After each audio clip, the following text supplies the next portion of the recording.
Mesdames et messieurs, bonsoir et bienvenue à cette grande édition d'information sur Kinactu Télévision, votre partenaire d'excellence. Tout de suite, les titres. Les élus nationaux et les assistants parlementaires de la dernière législature en phase de revendication de leurs indemnités des sorties après avoir rendu des loyaux services à la nation congolaise. Ils ont lancé les cris d'alarme aux autorités du pays pour décompter dans un bref délai cette situation. Chose promise, chose due, ils étaient unis comme un seul homme. Fosifine, DSF et UEC, ces trois syndicats de la fonction publique ont déposé ce jeudi 25 juillet leur mémo au vice-premier ministre en charge de la fonction publique. Ils exigent l'organisation des élections syndicales et le départ de l'INAP au sein de l'administration publique. Le rapport mémoral et administratif technique, financier et prévision budgétaire était le 4 points inscrits à l'ordre du jour lors de l'Assemblée générale ordinaire du DCMP en raison de plusieurs problèmes connus par les Imaniens tout au long de la saison 2023-2024.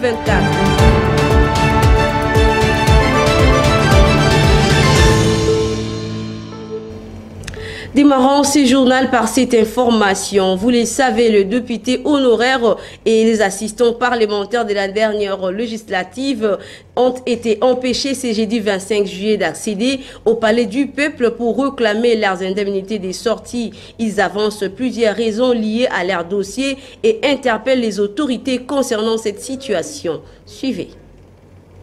Et les assistants. Comment le président Kamere a mobilisé sa garde pour minimiser les députés honoraires jusqu'à soulever un collègue le jeter par terre parce que le président Kamere devient Dieu. C'est désolant.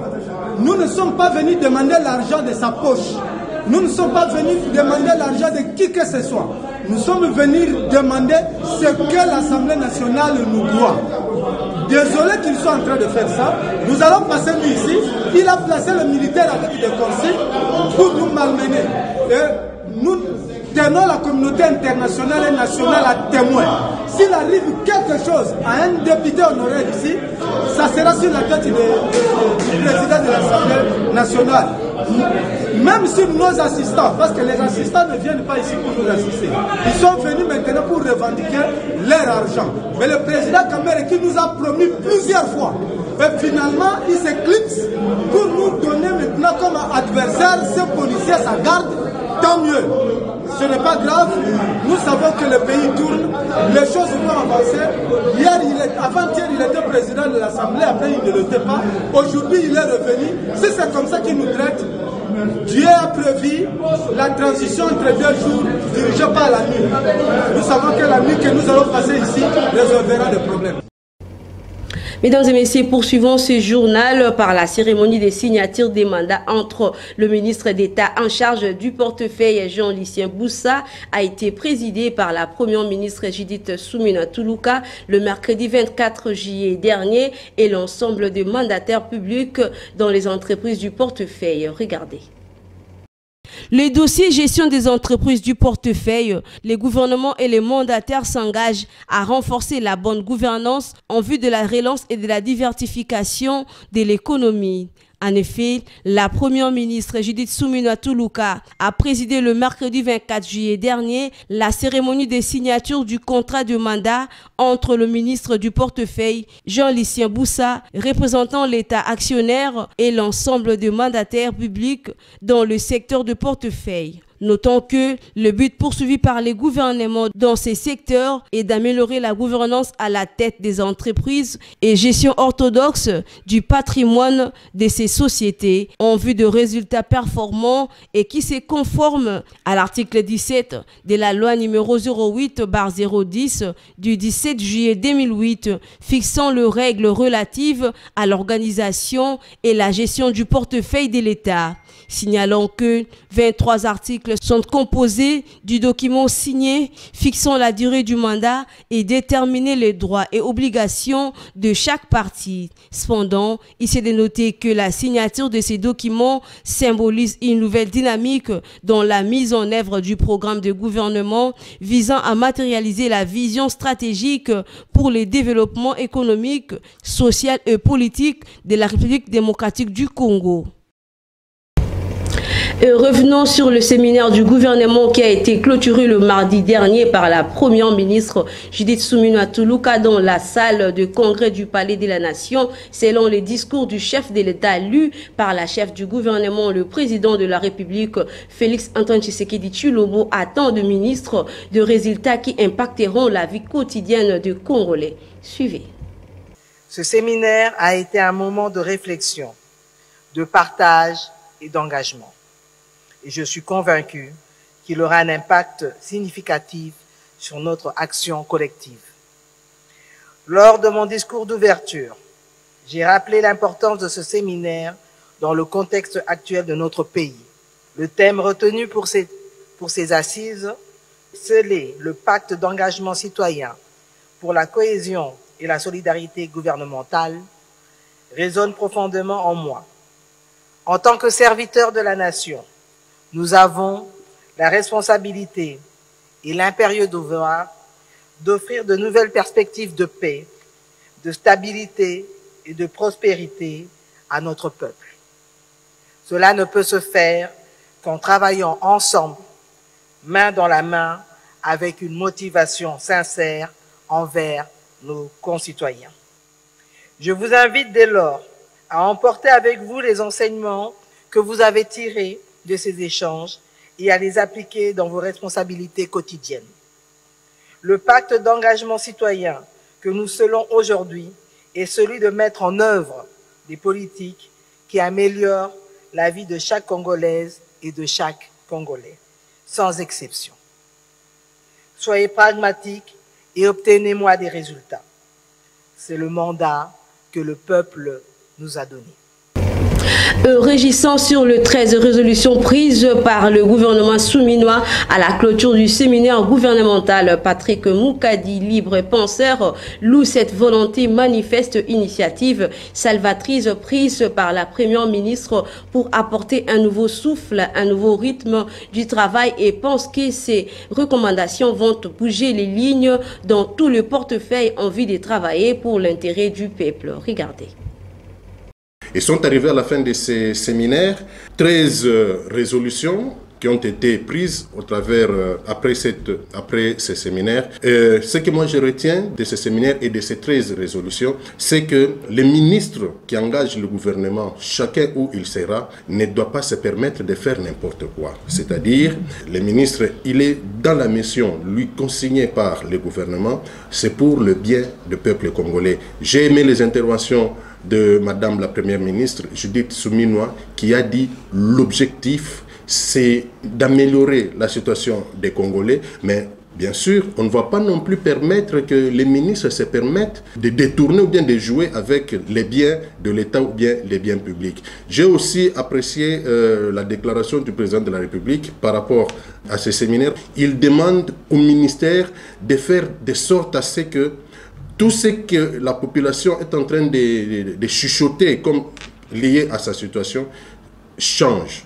Je crois qu'après ce séminaire, les ministres qui engagent le gouvernement ont la lourde charge de faire de sorte que ce que nous vivons aujourd'hui ne soit pas ce que nous allons vivre demain. Et par ailleurs, l'on s'interroge de savoir quels sont les effets attendus après la convocation des assises de haute portée d'intérêt national pour une bonne gouvernance et la gestion des deniers publics par les membres du gouvernement souminois. Du côté de l'opposition, Mike Issem, cadre au CDCD, et Lamouka rejette totalement en bloc ces travaux et reste sceptique en ce qui concerne les changements intégraux au sein de ces gouvernements. Il est joint au téléphone par Richard Nawej. Ce séminaire de renforcement des capacités n'apportera pas de solutions idoines aux problèmes des Congolais. Rappelez-vous, en 2019, après l'investiture du gouvernement Lunkamba, Tshisekedi avec Lunkamba ont organisé le même séminaire à Mbwela Lodge à Kisantu. 5 ans après, quels étaient les résultats? Quels étaient les résultats du gouvernement Lunkamba?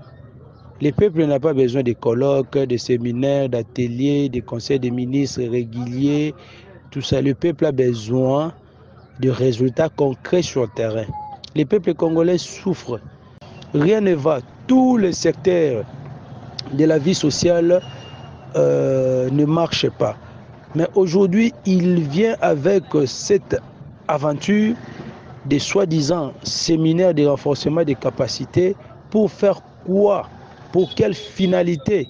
C'est ainsi que nous, de la MOUCA et de l'ECID, nous disons que c'est une distraction car ces séminaires n'apporteront pas de solutions idoines aux solutions de la population congolaise qui est meurtrie, qui est affamée, qui est abandonnée à leur triste sort.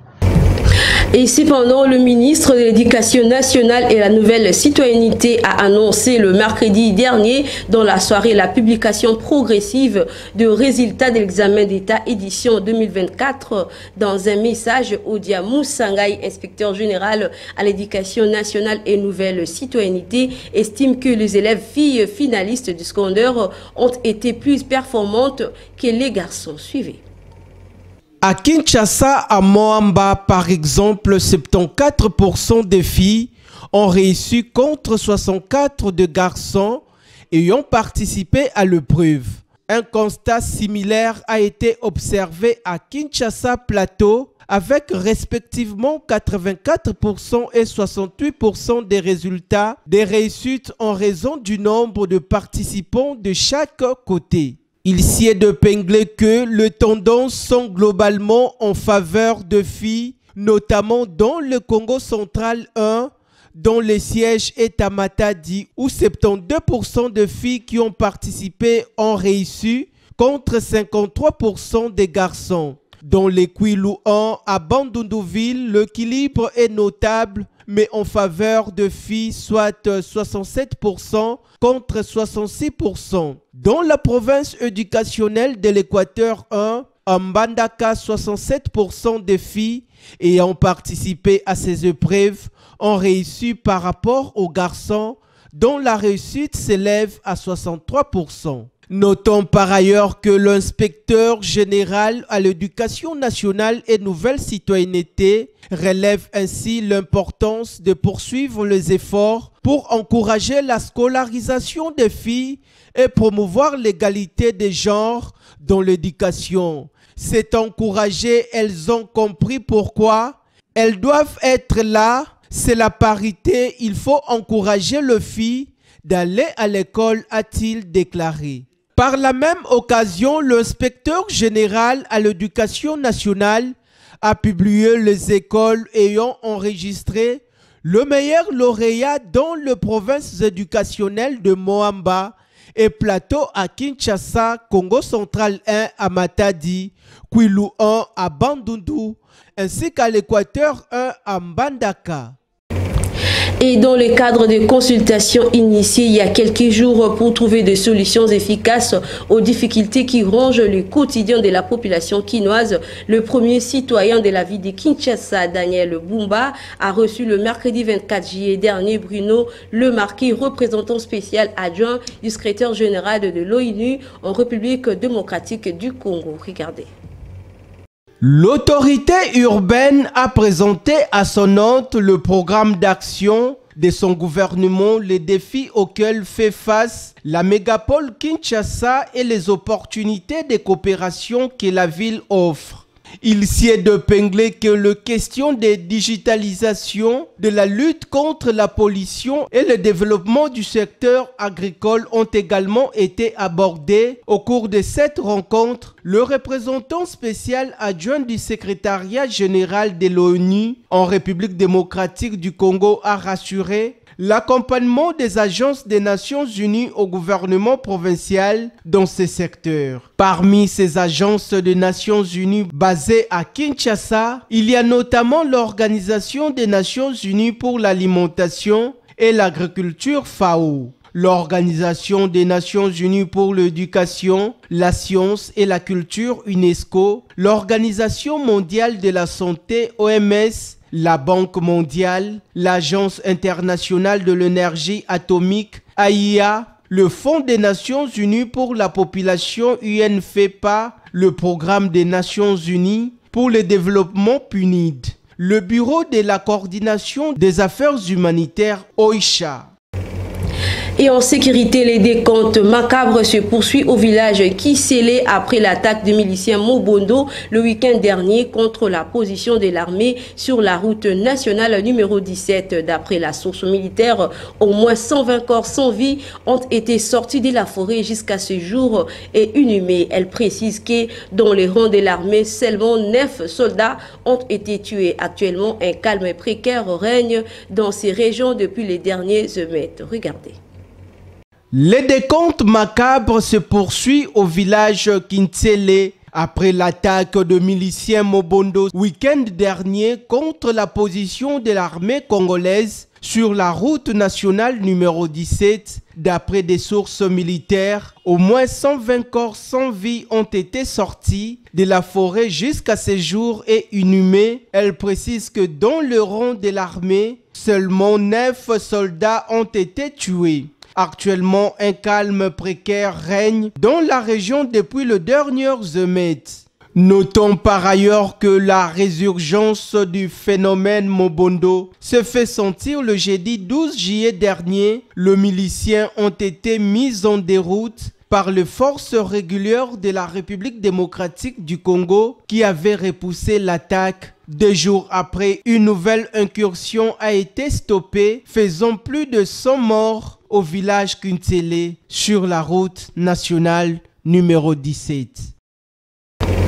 Toujours en sécurité au nord Kivu, dans le territoire de Beni, précisément au village Katerin de la localité de Mamove, au moins 15 corps sans vie des civils tués par le présumé combattant ADF ont été découverts ce jeudi 25 juillet par des jeunes de même village précité. Suivez ces commentaires.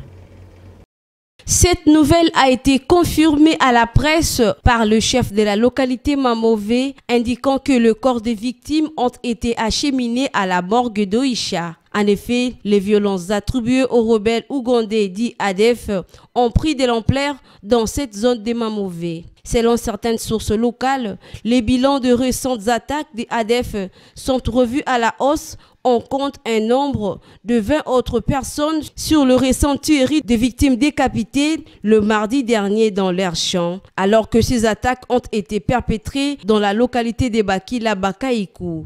Notons que depuis le mardi dernier, au moins 35 personnes sont mortes et ont été notifiées dans le village des Katerins, Kota Okola et Nzakia, toujours dans la localité de Bakila Bakaikou.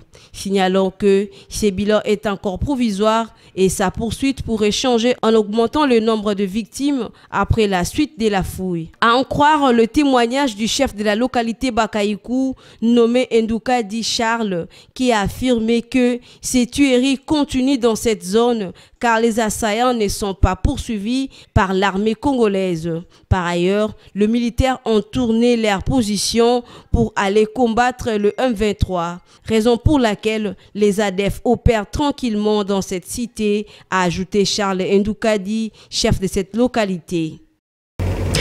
Poursuite de l'audience ce jeudi 25 juillet devant la cour militaire de Kinshasa Gobé à la prison militaire de Ndolo dans l'affaire Corneille Nanga et ses complices. Ils sont au total 25 prévenus poursuivis pour crimes de guerre, participation au mouvement insurrectionnel et trahison. 5 seulement comparaissent tandis que les 20 autres sont déclarés en fuite. Voici ces détails.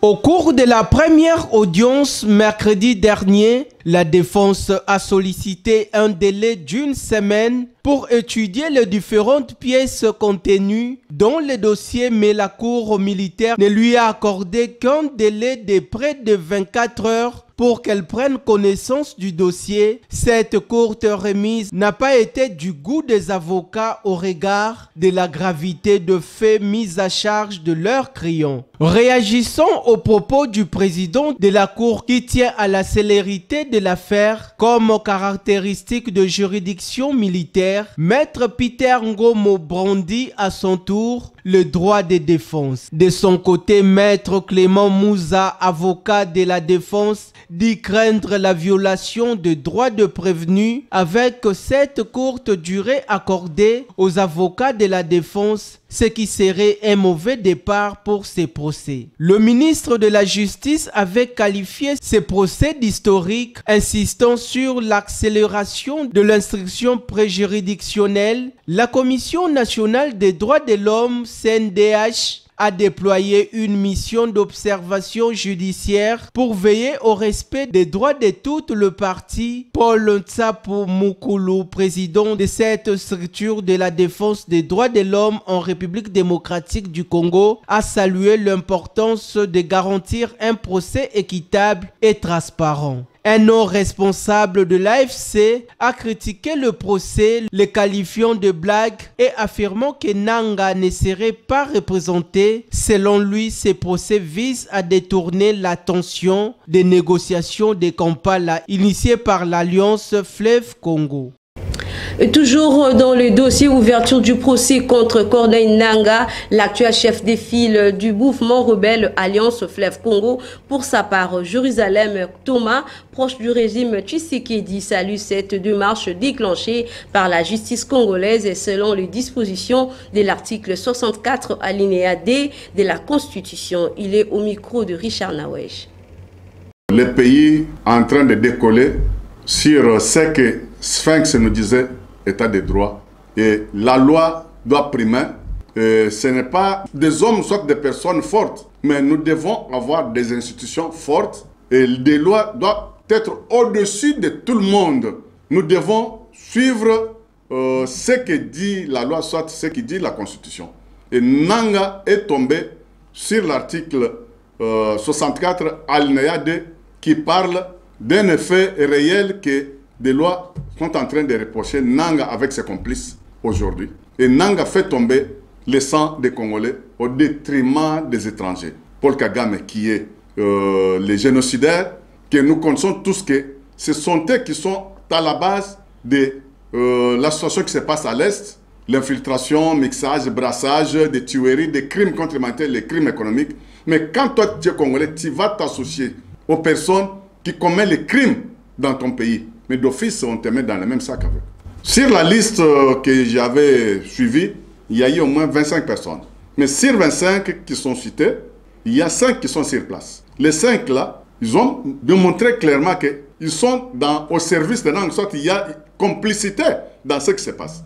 Comme il y a déjà des preuves à charge, je ne vois pas le mal. C'est la loi qui va nous définir.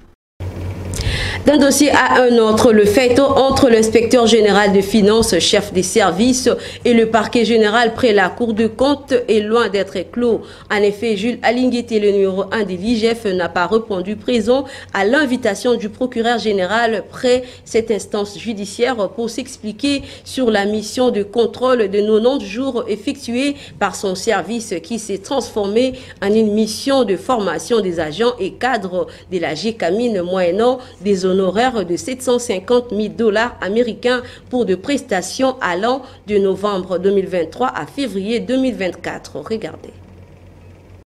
La Cour des comptes fonde sa position sur plusieurs arguments juridiques solides. Elle rappelle que l'inspection générale de finances est un service public relevant du pouvoir central et que son chef, Gilles Alinguité, est donc justiciable de la Cour des comptes en matière de discipline budgétaire et financière. Elle cite également l'article 6 bis de l'ordonnance portant création de l'IGF qui stipule que l'inspecteur général de finances est un officier de police judiciaire et donc légalement subordonné au procureur général près la Cour des comptes.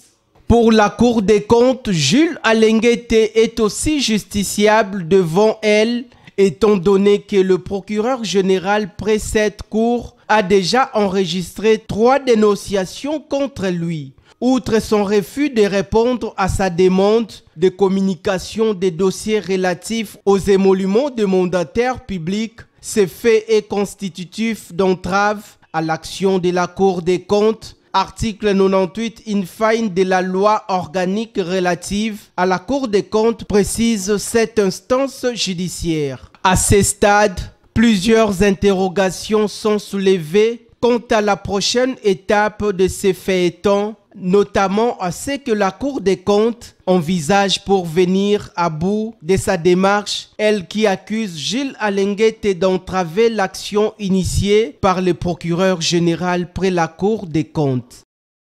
Et par ailleurs, pour sa part, le premier président de la Cour des comptes sort de son silence pour trancher l'affaire de Clarké. Les prérogatives d'initier les enquêtes et les missions à la Cour des comptes reviennent au premier président et non au procureur général près la Cour des comptes.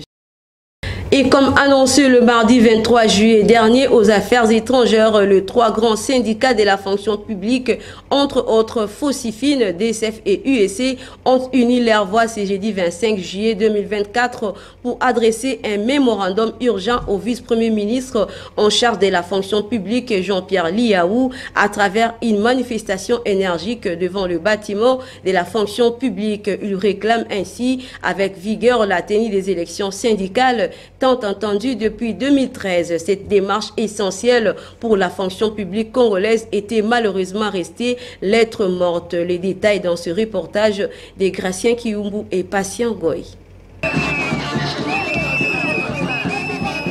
Sifflet, tambour, fanfare, c'est ainsi que s'est caractérisée la journée de ce 25 juillet 2025 au ministère de la fonction publique. Nous voulons les élections syndicales, crient les membres de syndicats présents au ministère avec des effets en main. Premier intervenant, le président de la dynamique Fosifine présente le mémorandum au numéro 1 de l'administration publique congolaise. Concerne revendication syndicale urgente sur l'organisation des élections. Excellence. Suivant notre correspondance portant référencier Fosifine DSF ISC SEC 001/2024, vous adressez en date du 18 juillet 2024, relevant les désirata concernant le fonctionnement harmonieux de l'administration publique, dont l'urgence reste l'organisation des élections sociales. Pour mettre un terme aux activités de l'INAP, celles des syndicats sectoriels aussi, sont hors mandat et ne doivent plus nous engager. Pour sa part, le président de l'UEC, André Maboucha Lumanisha, soulève l'aspect de la liquidation de l'INAP. Décret wana soki ekoko traité ekoza la traité na commission na ba délégué na ba permanent, donc INAP ezali élu après les élections. Parce que na minute oyo INAP eza sous coexister. Pourquoi? Parce que Outaki Koloba Awa, structure ezali en place, c'est une structure ezali illégale. Parce que le vrai INAP ezaki élu en 2013. Lelo, tango yo ye, INAP oyo ezali en place, c'est une structure ezali que ezaki sous INAP en 2013 était. Et comment qui INAP oyo tchaki en place pour que et même dans 6 mois, on a une élection syndicale. En outre, Jean-Pierre Liao promet aux partenaires sociaux d'accélérer le processus de la tenue effective des élections syndicales, non seulement à Kinshasa, mais dans les différentes provinces du pays. Et cela fera l'objet de son intervention au Conseil du ministre de ce vendredi 26 juillet 2024. Parmi les dossiers que je dois devoir signer pour les adresser rapidement à la Première ministre, à la sanction de la Première ministre chef du gouvernement, se trouve être le dossier relatif justement à l'organisation des élections syndicales. Et en sport, sachez que le dernier club Motema Pembe DSMP a tenu son ensemble général ordinaire le mercredi 24 juillet dernier. Les rapports moraux et administratifs, techniques, financiers et prévisions budgétaires étaient les 4 piliers points de cette importante rencontre de Zimanier de la capitale. Nous y reviendrons avec force et détails. Et de l'autre côté, sachez que Maniema Union a enregistré un score vierge en amical à Dar es Salaam face à KMC FC le mercredi 24 juillet dernier. Papi Kimoto et ses poulains s'activent avant la nouvelle saison sportive. Retrouvée dans ces reportages réalisés par la cellule de communication du club Kindu.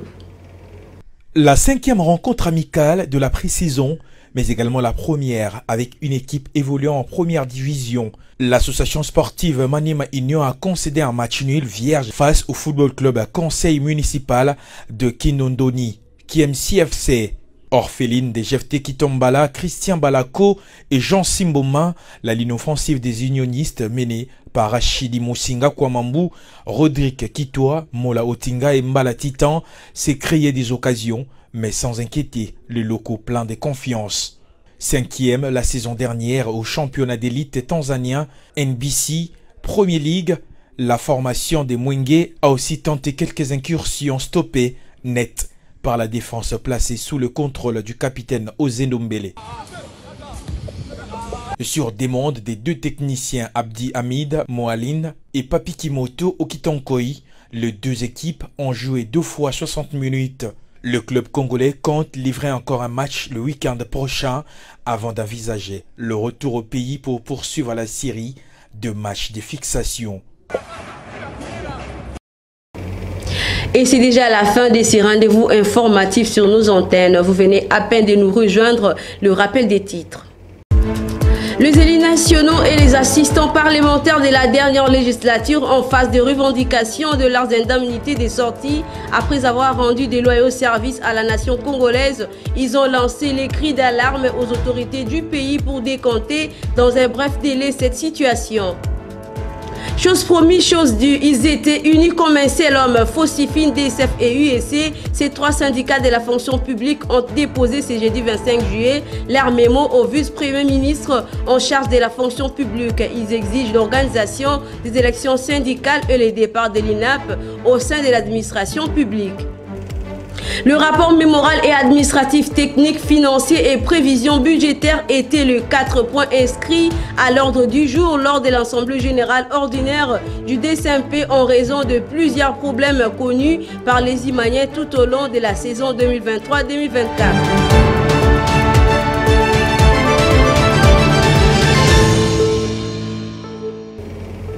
Le professionnalisme et l'esprit de l'équipe de la rédaction et de la technique a conduit à la réalisation de ces majestés de travail. Merci à vous de l'avoir suivi. Restez branchés sur votre chaîne de prédilection. Je vous retrouve très prochainement avec le même plaisir. Au revoir.